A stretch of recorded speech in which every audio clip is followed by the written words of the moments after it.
Morning to you both. A lot of finger pointing that's now taking place, but I think the analysis from Western intelligence agencies is that far from withdrawing troop numbers, as Russia is saying, that actually the numbers of troops on the border with Ukraine are on the increase. So it was about 130,000 for quite a few weeks now. They believe it could be up to 150,000 from down in Crimea up through eastern Ukraine, up to Belarus itself.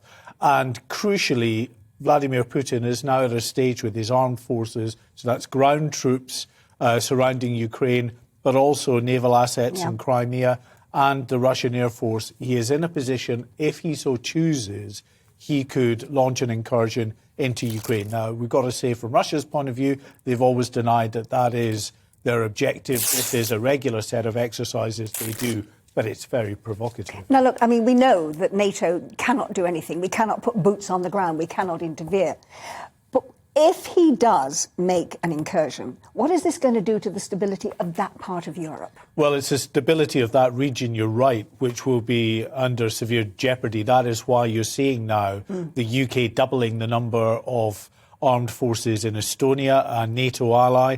In Poland as well, 350 Royal Marines have gone to that country to double the number of British troops there. It's all about trying to reassure very nervous, understandably nervous NATO allies in the region, because they will be impacted, make no doubt. If there is a sizable incursion into Ukraine, there will be a humanitarian crisis with people spilling over the borders into these neighbouring countries as well. So there is a great deal of concern.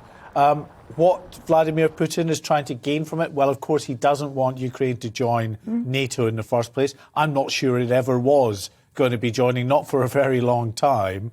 And what he's succeeded in doing, of course, is to galvanise NATO at a time, especially under President Trump, where the very existence of NATO was being questioned. So now you have a re-energised, rejuvenated NATO that has spoken just yesterday. The Director General of NATO, Jens Stoltenberg, spoke about additional battle groups going into Eastern Europe. In Romania, France is going to spearhead a battle group there. So it seems counterproductive from Vladimir Putin's point of view. So this is going to ramp up what we always used to refer to as the Cold War once again, isn't it? We're going back 20 years in our history. Certainly, in terms of the troop numbers there, this is the biggest ramping up, the biggest sort of troop deployment since the Cold War. And the rhetoric with it, of course, has become increasingly bellicose. So it is a very worrying time. But NATO is being tested here. The West is being tested here because countries like China are looking on to see how the West responds to Russia. Because remember, of course, with China, they are becoming increasingly bellicose in their language towards the likes of Taiwan, with many analysts believing it may only be a matter of time before they decide to invade what they've always regarded as a renegade province.